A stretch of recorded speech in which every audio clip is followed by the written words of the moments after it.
Hey, it's Ironhide. Oh, wait. Hello, my baby! Hello, my honey! Hello, my ragtime gal! Suddenly you kissed my wife! Baby, my heart's on fire! Well, you knew it would happen when they made Studio Series Ironhide. Hasbro has repainted and remolded it into Voyager Ratchet. Ratchet was Ironhide's grumpy twin with a medical degree. He was also a repaint in Generation 1, both with the figure and in the cartoon. And he also shared the same fate as Ironhide, being ignominiously gunned down in the opening act of the '86 animated movie, just so that greedy old Hasbro could flush all the existing toys and replace them with movie merchandise. It was a move that buyers eagerly embraced, if by eagerly you mean angrily, and by embraced you mean rejected. Anywho, check out the box with ratchety artwork, non-existent window, duplicate art on the side panel, photos on the back,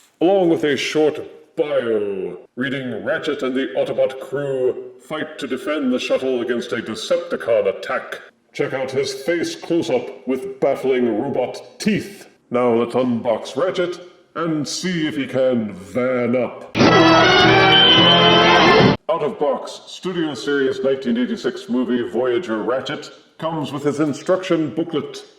2 white plastic gun accessories painted silver with painted black handles. Ugh. And 2 translucent blue light bar accessories painted white and red. Also this Studio Series style backdrop diorama, depicting the scene from the '86 movie where Ratchet and the rest of the Autobots utterly failed to defend the shuttle.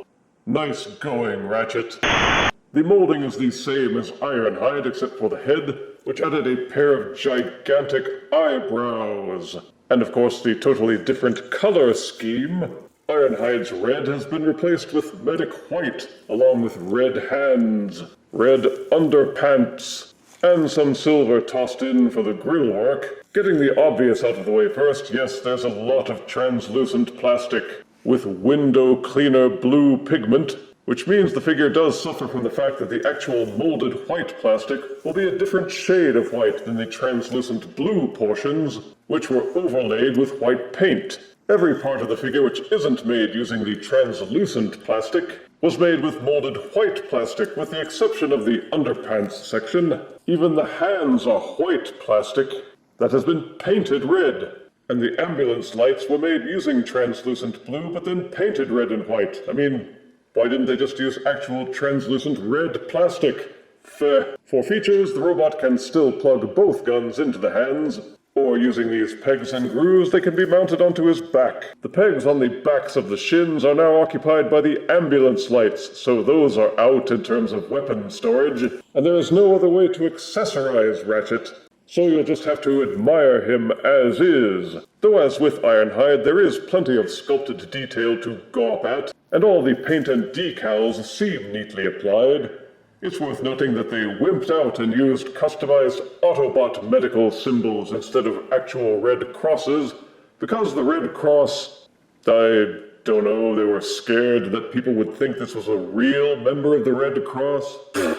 Idiots. Ratchet's articulation is the same as Studio Series '86 Ironhide, with a 360-degree rotating head that is ball-socketed, so it will waggle a bit. You can also use the transformation hinge to lean it forwards and backwards slightly. Each shoulder will do a full rotation and extend outwards. Make use of the upper bicep swivel, and elbows which will bend 90 degrees forward and slightly backwards.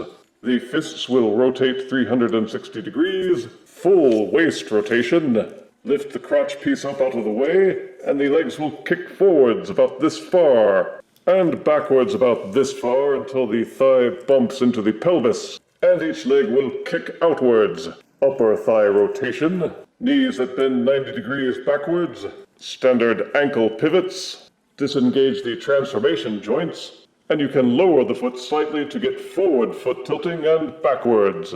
Most of the joints feel nice and tight, and he holds his poses well. Nothing feels particularly loose or floppy. The guns can sometimes be hard to plug in, because the paint on the guns combined with the paint on the peg sections make for a really tight fit. Again, the transformation is the same as Studio Series Ironhide. Don't go looking for innovation with this mold because there isn't any. It's the same engineering, same transformation, including this harrowing part where you have to plug these translucent blue clips under these translucent blue slots. Every time you do it, you're going to be worried they're going to snap off. The alt mode is a van, but now that it's all white and everything, it's an ambulance. Except that you wouldn't know it, because they didn't put the word ambulance on it anywhere.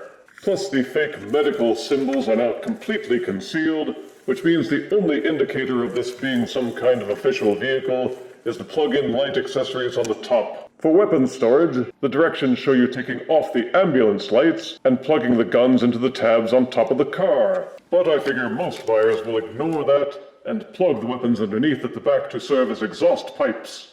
Beyond that, he rolls well enough on flat surfaces, and his white deco certainly makes him stand out. Again, the molded white parts clash with the translucent blue painted white parts, not just with the slight difference in shade, but because the painted white parts have a powerful glossy shine to them, while the molded white has a softer matte appearance. And there is the worry about long-term discoloration. Several white deco figures made by Hasbro in recent years have suffered from severe yellowing, but at least he does hold together well and feels nice and solid with decent heft. It remains to be seen how well Ratchet will hold up after a year or two, but if they went cheap again, he could wind up looking like Transformers animated Rescue Ratchet.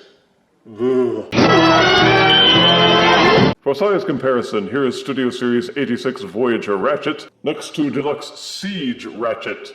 Here is Voyager 86 Ratchet, next to Combiner Wars Gestalt Defensor. Here is Studio Series 86 Voyager Ratchet, next to Transformers Animated Deluxe Ratchet. And here is Studio Series 86 Voyager Ratchet, next to Netflix Voyager Lamp Post Soundwave.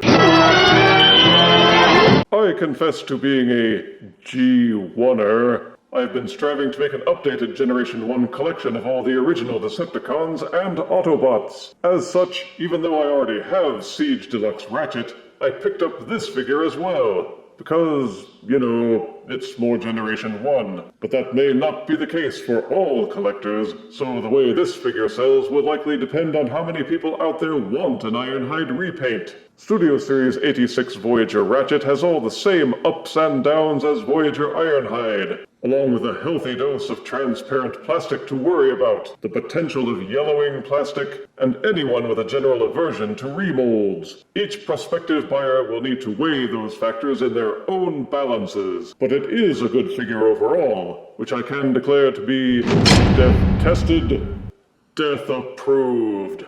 Medic! If you refuse me, honey, you lose me, then you'll be left alone. Oh, baby, tell them all, and tell me I'm your own.